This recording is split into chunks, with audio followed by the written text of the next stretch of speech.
Welcome to Next to Madison, a podcast to help you live your best life. Welcome back to another episode of Next to Madison. This is episode 144. Today we are talking about mental health, the importance of it, when to walk away from your job if that is what is causing the mental health breakdown. And our guest today is studied engineering, became a very successful lawyer, and life just started burning her out. And she decided, you know what, enough is enough. I am taking charge and I am going to change my life that fits for me and makes me happy. And we're going to hear this woman's journey about how she started her own coaching business, helping attorneys find their way and avoid that burnout, and also how she was able to deal with her depression and get to the other side to live this amazing and fulfilling life. So when we come back right after this brief break, we're going to have our guest with us, Tanya Gavin. So stay tuned. All right, we are back with our fabulous guest, Tanya Gavin. I'm so excited to have you. How are you? I'm well. Thanks, Madison. How are you? I am good. So tell us about your company, Legally Bold. I love that name, by the way. Thank you. So my company is a coaching and consulting company where we help primarily women in the law find better fit jobs. What the data tells us about lawyers, and I'm sure you might have experienced this in your own life with the lawyers that you know, that we're an unhappy bunch in our careers. That's what my bill says. My lawyer's very unhappy. But the population itself, they're really smart. They really take charge. They really care about issues, which is what spurred a lot of people to go to law school in the first place. And so my mission is to help people find the career, whether it's in another firm, another industry, entrepreneurship, whatever it is, something that feels more fulfilling so that they can create the impact that they desire. And not feel like you're closed in by the confines of what traditional practice looks like. And so that's the mission of Legally Bold. I said gold. Legally Bold. Legally Bold, which turns it into gold. Yeah, there you go. I love that because it is true. You go to school. I'm not a lawyer. I didn't study law, but you go to school. I have friends that are lawyers. They go to traditional college, which is already super expensive. And then they get out and they have to go to law school, which is super expensive. And then they get these jobs and they're working nonstop and they barely have time for anything. They're finally at a dinner with their friends, even if it's 8:30 at night, and they're checking their phones and making sure that it never stops. It never really turns off. And they do get burnt out, but they can't leave because they've got the debt. They've got to pay off. And this is what they signed up for. Right. I like the fact that you have created this new platform where people can come and say, you know what, I want to be a lawyer. I went to school because I love it so much, but there's options not to be stressed and burned out and have a work-life balance. Absolutely.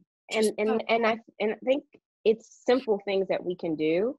But it's hard because when you're in the middle of that whole cycle of checking your email and not taking time off, it's hard to stop and say to yourself, okay, what do I want my life to look like? Yeah. Right. And how can I do that? What options are available to me? There are a lot of options available to all of us now, particularly in this age.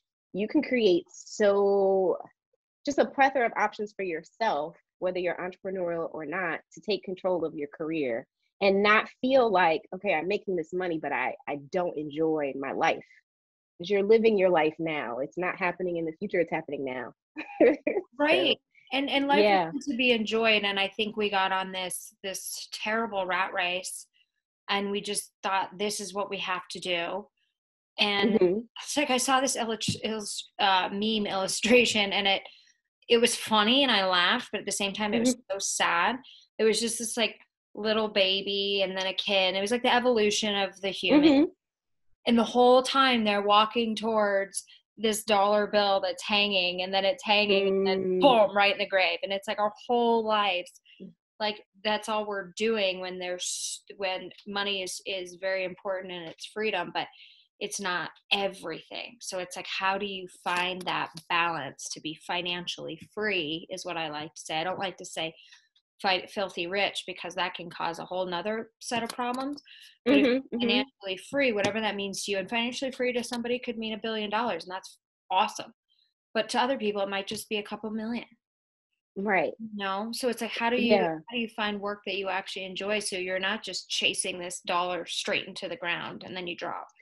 Yeah. And I think when I mentioned like think creatively about life and work, you don't have to sacrifice. I think a lot of lawyers feel like, okay, if I leave this job, my only option is, I'll be living on my mother's couch and making, $5 at a nonprofit. But there are so many options in between that. And even if you decided to go with that nonprofit, there are so many, there's people who are doing real estate, there's investment opportunities. There are ways to think holistically about your financial freedom and an impactful career and your life without sacrificing yourself, sacrificing your life to a job that oftentimes a lot of lawyers don't even like the work they're doing. Yeah. So if we're gonna dedicate that much time to something and that much brain power and that much brilliance, right? I talk to lawyers who are brilliant and have so much desire to help people. Like, I want you to focus on that. Right? This other thing, this paper pushing thing that you hate, no one is getting the benefit of that. So let's focus on that, and we can really think holistically about how we're going to make you financially free in the process. And there's just more opportunities, I think, than people realize in today's marketplace to make that happen. For sure. And I think it's also for people that are listening, and I know she talked about women lawyers, but this is also for people, men and women. So if you're a man, also for you, because men experience burnout as well. But yeah, I think it's also comes down to like a major mindset shift. And for me, like an example was, I used to kind of be in this terrible mind loop in a way, to where it was like, kind of thinking, oh, the most of my money and my riches are going to come from this one thing. And I was in this constant broken pattern. I think it's like breaking that cycle of, you will struggle the rest of your life if you think your main source of income is coming from one place. Right. So it's opening your mindset to realize that, yes, I can be, let's say in this example, an attorney, but I can also make money doing other things that earn passive income. So it's really that mindset shift. Like for me, I knew that for sure. Like when I was starting to get burned out, and that shift, and all of a sudden opportunities just found me. Like calls from people that are like, buy this coin, like legit people. Right. That wouldn't have happened before had I not shifted that mindset that's now attracting that stuff. Right. And being in the conversation of those alternatives. So once you shift that mindset, what I'm being a part of even the online conversation around that issue, right? Talking, saying what you're interested in, meeting people in those spaces, you start to become a part of those communities. And people, it's not fake. I know I thought like I primarily meet people online. I'm like, online business or whatever. Not that you have to start an online business, but I was like, what is this? But really, it's a social place. It's a place to connect with people around interests, around ideas, around impactful movements. And if you're willing to try something new in those spaces, you'll be surprised how far that could take you in terms of your overall fulfillment of your life and your career.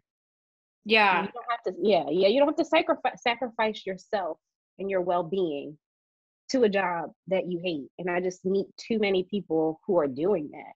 Yeah. And I think another important thing too, and tell me if you disagree, but just because you have a degree in something doesn't mean you have to work in that. So if you, there are people I know that do have a law degree and they are not lawyers. Yeah. But it actually makes them better at what they do because they have that background. So they could also think outside the law box. Absolutely. And I think what I tell my clients is that lawyers have a basket of skills that go beyond just like learning the law box, right? Learning the legal treatises and things. One of the ones that I always say, and I'm a little cheeky about it, but I was like, we're really like professional assholes. I don't know if we get curse up here, but really what that means is if I have a project and I want to get it done, I'm not afraid to talk to the president of the company. I'll talk to the CEO. I'll get Biden on the phone. Let's talk. I have no fear of people in power to get things done. I know what it takes to kind of look at a project that seems overwhelming at first and digest it. Digest what is the problem here, what's going on, what parts do I need to move? We have to organize that type of information. We have to motivate people, get people on the team. Like, this is all these skills that you can use in any area, any field. Yeah. How can you create something out of nothing, right? Lawyers are great at that. And then we're great at advocating for those positions. Yeah. You learn how to talk, how to negotiate. And so I think, again, just thinking differently, you can get yourself into different spaces simply by being able to see, okay, I'm not just, for lack of a family lawyer or this lawyer. I actually have all of these skills plus that. Yeah. Oh, absolutely. Yeah. So how does one avoid, for your advice, like avoid burnout? So, yeah, here's what I would say as someone who has suffered through burnout, as someone who has suffered through depression and all the things that came with keep going, right? I kept going when I sort of stopped. I think how you avoid that is, one, listening to, I should say, being vulnerable with yourself and being honest with yourself about how you're feeling, right? Yeah. So I always think back to when I was going through my issues and I was working. I was doing things that in retrospect, I laughed at, like, what were you thinking? Like, I would literally get up early because I knew I would cry for like about an hour in the morning. So I literally scheduled myself to get up early so I could like deal with the crying. That's not right. And I can laugh at it now. I was so anxious opening my emails that I literally like hired another attorney simply to just open my emails and read them to me because I couldn't do it. There were so many, and these are extreme signals because I just kept going. But before I had gotten there were things that happened in my life where I had just certain traumas. I had some family issues, some death in the family. I needed to deal with those. I didn't deal with them. I didn't give them any space. And when you compound that with a really robust work schedule where you're just going and you're not dealing with yourself, you're not giving yourself space, that's how burnout happens. So I think the first thing to do, people who are listening to this podcast, if you think in your head, like, I wonder if I'm heading towards burnout, I feel like I might be tired, you're past it. Right? Yeah, that's true. You're past it. And the only reason I say this, my therapist said this to me, like, if you think you're at a point where you're experiencing burnout, she's like, you've already passed the point, right? You need to like change directions immediately. And she gave me, and I'm not gonna, hopefully, I don't know if I'm gonna get the statistic correct, but it's something like the average American worker, we like wait several years. I want to say it's like high, like 7 years to address an issue, say through mental health means, therapy, whatever. Like, we should have got it 7 years before we actually do it. So we'll be suffering for like 7 years before we actually decide to do something about it.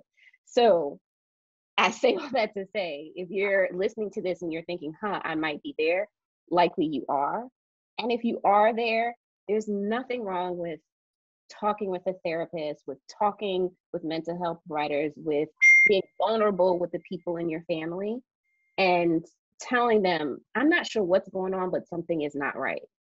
Just starting the conversation there, because you don't want to get to a place where, things fall apart for you. Yeah. Oh, absolutely. And let's talk about recently in the news, that beautiful, stunning Miss America woman who was a lawyer. Yeah. Obviously, she's experienced burnout and some other online just nastiness. And she took her own life. Yeah. She wasn't even, I don't think she was 38 years old. Yeah. 30. 30. Just turned 30 years, 30 years old. Beautiful young woman, seemed so bubbly, so full of life. And so you never know what someone is going through, from their Instagram feed, right? You never know what's happening with them in real life. And I think like the statistics show something like 28% of attorneys are experiencing depression. So if you think about that, that's 1 in 5, right? That's a little bit more than 1 in 5, right? That's a high number of people. 76% of us are dissatisfied with our careers in some way. And these are statistics that came from like the ABA studies. So like, that's a really high number for a profession, right? And I think in viewing her and listening to her story, I think we can see from that is that we need to, even though outwardly we can look like we're doing well, we need to attend to whatever is going on with us. And I don't know what was going on with the young lady personally, but I just felt she did. I guess she wrote an op-ed about kind of aging. You know, as women, we have it tougher for aging. yes, Society is very tough on women getting older, and it's like we're meant to feel like we're on this race of expiration, and our expiration is 40, let's say. And it's like, that is so wrong. And because she was Miss America, obviously she was more exposed to online trolls and people yeah, being jealous and harassing her and calling her ugly and probably calling her old, and it just it broke her. So probably between the career and this, thinking that she was used and done anyway, was such it's just so devastating. you can see my face. I just think like this idea that someone would be expired at 30, right? If you think about, I know. I don't know what the average lifespan is, but I'm going to put it at 80. Let's make that up, Yeah, right? it's about that. She's not even halfway through. Like, she's in the first act. This is a 3-act play. She's still in the first act, but people are telling her that you're done, that it's over for you. And like all of those messages that must have been going through her mind. It's so upsetting that women are made to feel that way, that you're made to feel that you can't contribute and something is wrong with you. Aging is a part of the human experience. We're all doing it. And I remember thinking I remember when I hit my 30th birthday, I was very nervous. Like, I hadn't done enough. Was I going to make it? Was I going to do this? And blah, blah, blah. And I got to tell you, I wouldn't go back to 30 at all, because I like who I am now. I dealt with all my shit and all this stuff, and and getting mentally strong was very important for me. And now it's like, I don't care if somebody calls me fat or old or whatever. I'm like, oh yeah, that's funny, whatever. Right. But I was lucky and blessed to have been able to get through that. But yeah, and your statistic of, it's just like, obviously, I don't think anyone listening to this podcast has been mean to people online. I hope not. If you are, please find it in your heart to ask for forgiveness and stop. We're all human. I don't care how perfect somebody looks on Instagram, or if you're jealous of them. Everybody has their struggles, so just like, be kind. But yeah, it's just a very sad situation. But yeah, it's one of those things, you guys, if you think you're burned out, you're already burned out, and it's time to get with a coach like Toya, who can kind of help walk you through it and start thinking about what you really want out of life, and then determining your career from that. Because I think too many of us get stuck in this identity of what we're supposed to do, and that's what creates the depression. I agree with that. The identity piece of being a lawyer is taking on a whole new persona. Like, you sort of, there's an ego boost that comes with being able to walk into a room and say, I'm a lawyer, and I've went through this fraternity. It feels like you've gone through this fraternity experience. I've gone through the hazing, and I'm here, and now I'm this thing. But in taking on that, you can feel like you don't have options to change it if you want, to do something different if you want, to really feel into yourself as a human being. And I just hope, particularly with that story, that more young women realize, like, you don't have to live by anyone else's definition of what makes you whole and what makes you feel good. You can live by your own. Exactly. Yeah. And women, especially, like, you have to stop identifying with your looks, because it is such a small fraction of who you are and what you are. Like, oh my gosh. Because it's like all these filters on these social media apps. I don't use them. I don't, because I'll just retake the damn picture if I that bad, Right. Right. won't post it. I mean, it's one of those things, but it's people do identify with their looks. And I think of somebody like Kim Kardashian, for example. Mm-hmm. I Mm-hmm. don't think she'll ever age just because she's got the money to hold it back. Right. There are people in her situation that don't have those resources like that. But Right. it's like, start identifying with who you are, which is who you are in your heart and what you do for others. Yeah, and I'm hoping with Kim, because she's studying to be a lawyer, Yeah. and all the work she's done in the criminal justice space. People have issues with the Kardashian, but that work that she's doing, that is great work, and Yeah. I'm hopeful that I want her to start leading with that, right? Yes, because she's Yeah. a smart cookie. Yeah. Like she's a very impressive woman. Behind this beautiful facade, she's so Right. more. Right. Right. And yeah, I just want her to start leading with that work.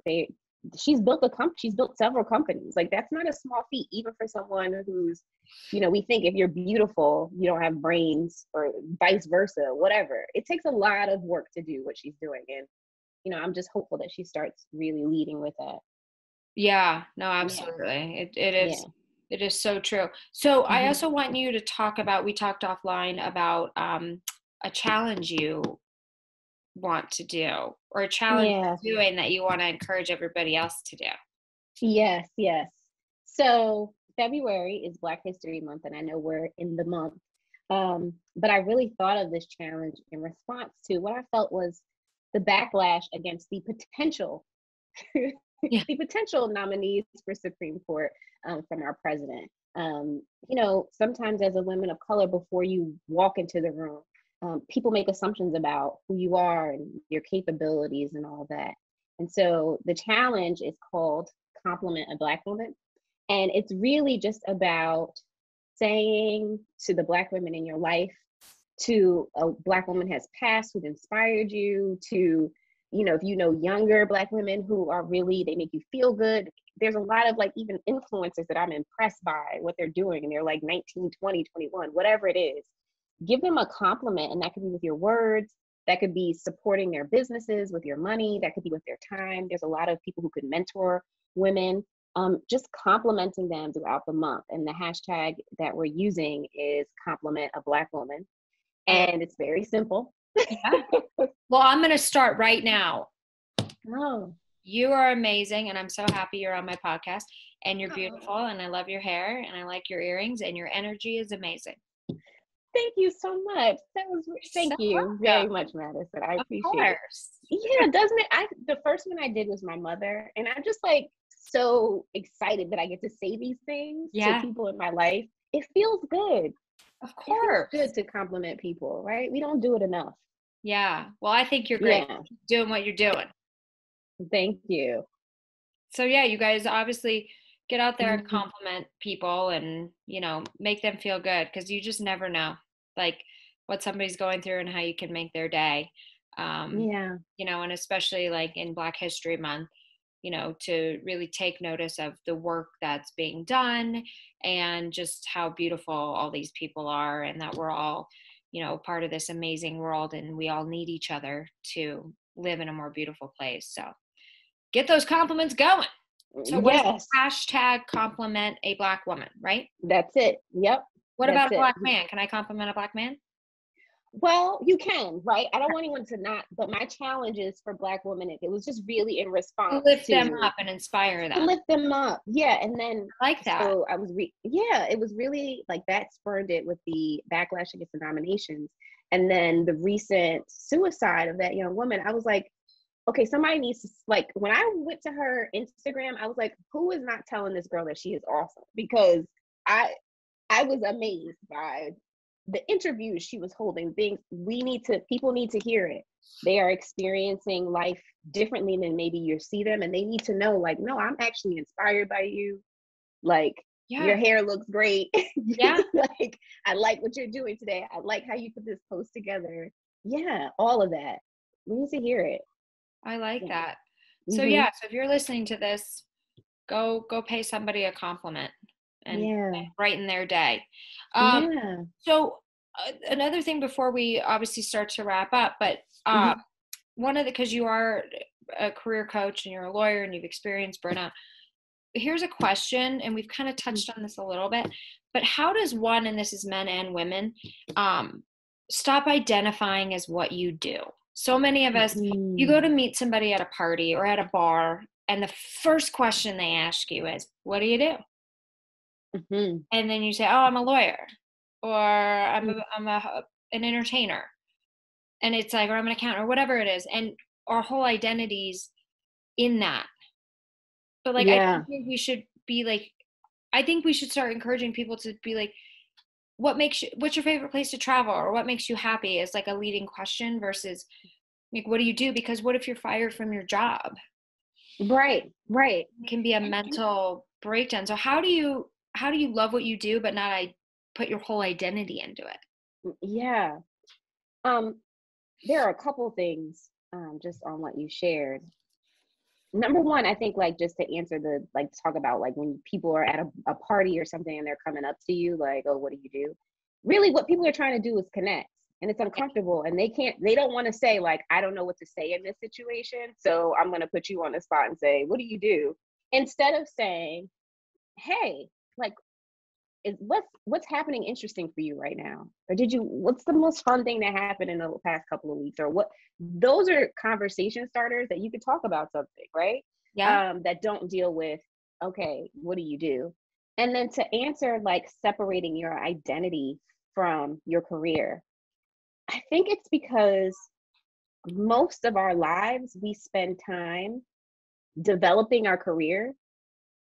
No one teaches you how to develop your identity at the same time, right? No one asks you the question over your life. They'll ask you, what do you want to be when you grow up? Yes. What do you want to do? Yes. No one asks, who are you? Right? Yeah. And so as an adult, you have to really think about, who am I as a person, right? Think about, seriously, if you were to just journal stream of consciousness and say, who am I? Right, you would talk about, I am my mother's daughter. I'm, my grandmother's grandchild. Like, I would talk about my lineage. I would talk about my family members. I would talk about not my job, but the groups of people that I want to impact with my work. What that work looks like, and it could be general, whether it's writing, whether it's art. Like, I want to impact this group, and you can start to say, okay, this is who I am. This is the impact that I'm trying to make. This is my job. Do they align? Often they don't. Yes. Right. True. How can I start to change that? Right. Yeah. And then, okay, if my worldview and my who I am view aren't aligning with my work, right? What am I going to do with that knowledge now? Right. This is a moment of change in our culture. People are saying, like, I want to do life differently. This is an opportunity for that. This is an opportunity to say, okay, I'm not going to identify as my job. This is my worldview. This is what's important to me. So I'm going to start leading from that. I like that, because I think so many people would look at their jobs and be like, yeah, no, this doesn't align. Maybe that's why I don't feel fulfilled every day. Yeah. Because I'm not doing like what I really was intended to do. Maybe it's like I'm not using my gift I was given, because we're all given a gift. It's up to us to tap into that and find it.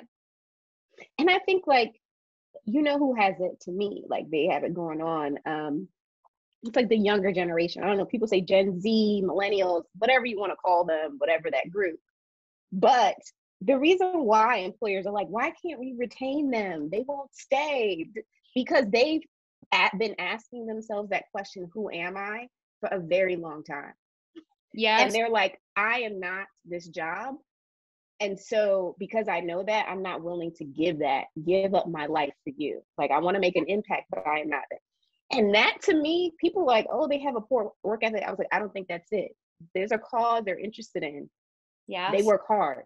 They have just figured out that I am not my job. I'm very clear on who I am. And so I'm going to impact and do my work and my life around those things that are important to me, that are important to my spirit and who I am. And I'm all for it. I'm like, keep going. Oh, I don't care 100%. what these people say. And these old school companies that have been around for years, like they have to adjust. You know, there's no more of this 5 days in the office, you know, where most people want to just be remote. So like, I don't, you know, let's, for example, like New York City. New York City is not a livable place. I lived there for Right. years. Like if I Right. wanted to go back there and I want to live there part-time, I would never live there full-time ever again. Right. Like it's not livable. If you make $10+ million a year, it's very livable. Right. Most people Right. don't. Right. Right. I'm like, no, I want to live where I want to live, but I still want to do the job. So they're going to have to really start adjusting, and no more of this, you know, you give these kids 2 weeks off a year. It's like, forget it. They're going to go find other ways to make money. And I think it's great that all these, you know, you've got all these young kids now, like making money on NFTs. Yeah. They're not even out of high school. And I'm like, Exactly. is amazing. You're never going to retain Right. that person. That person's going to do something very crazy and innovative, and I'm very excited Exactly. about it. But yeah, no, it is true. But yeah, saying like who you are, like who am I before what I do? Yeah, who you are before what you do. And then you can ask yourself, what group do I want to impact with my skills as well?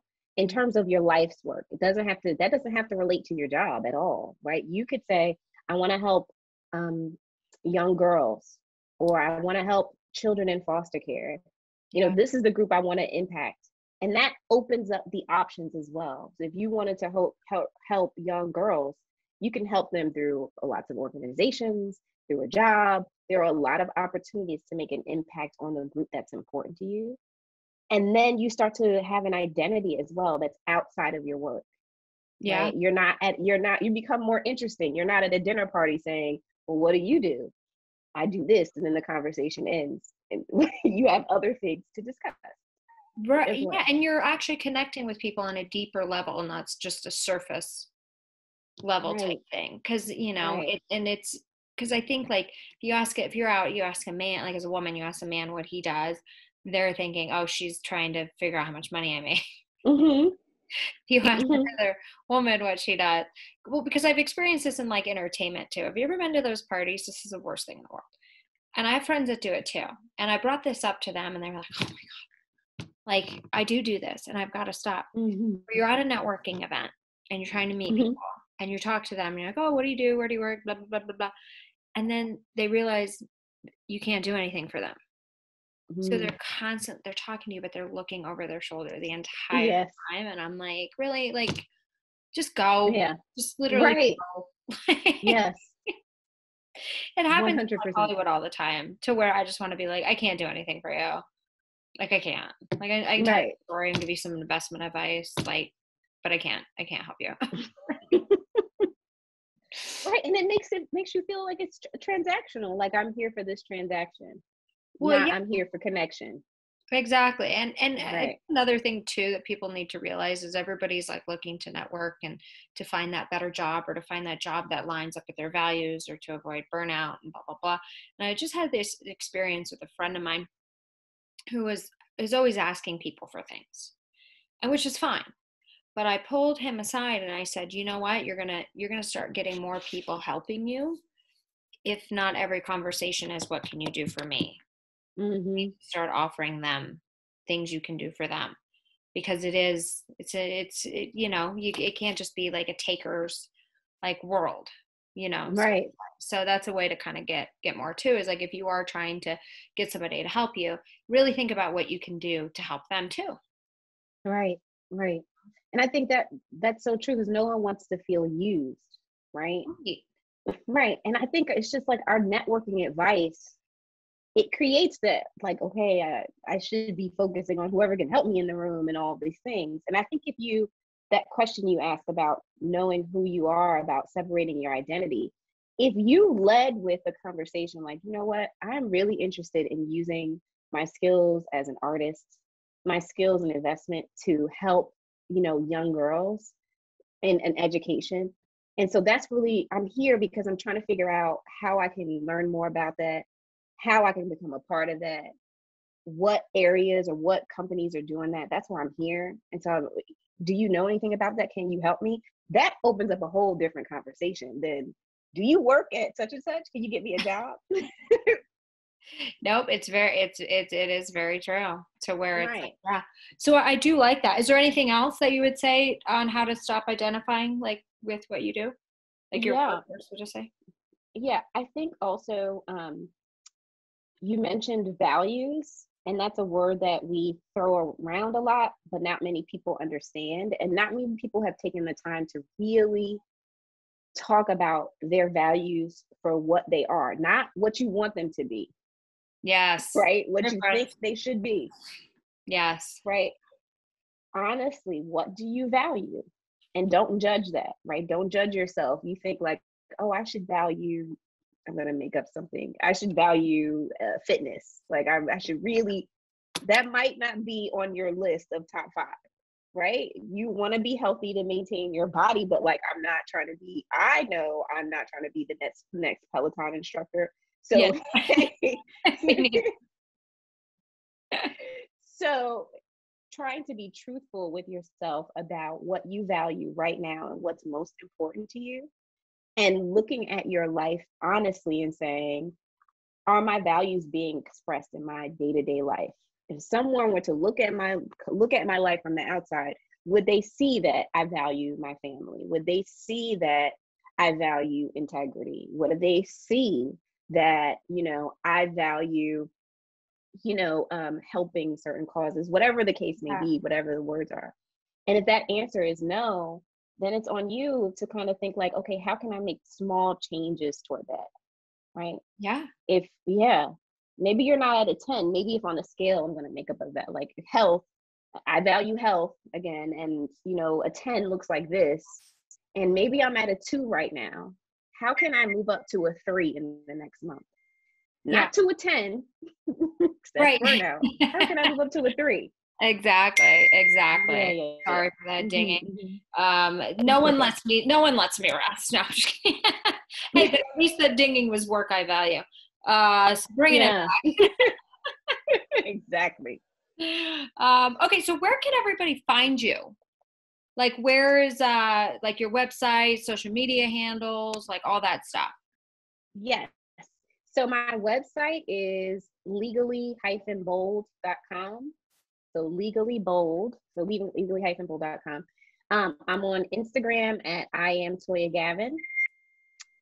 And I'm on LinkedIn at Tanya Gavin Law. So those are the 3 primary places that I hang out. Okay. Website, Instagram, LinkedIn. Feel free to reach out to me at any time. I'd love to hear from you. Yes. Okay. Hear your thoughts. Well, we'll keep in touch for sure. And if you guys like need a good career coach to kind of help just get you on the right path, this is your girl. Yes. Yeah. This is your girl. Thank you so much. I love it. Yeah. Thank you so much for taking time out of your busy day to sit down with us and talk about career burnout and mental health and all that good stuff. And I am wishing you all the success in the world. And don't forget about her challenge, #compliment a Black woman. So make that a priority. And everybody, thank you for listening to another episode of Next to Madison. We'll see you next time to find out who's next. And thank you once again, Toya. We'll keep in touch. We'll see you guys soon. Hey, your host here, Madison Malloy. Please make sure to subscribe to the show on all podcast platforms, and please rate and review us on iTunes and Spotify. Also, if you have any questions or comments, you can email us at contact@nexttomadison.com. I thank you again for listening. Bye.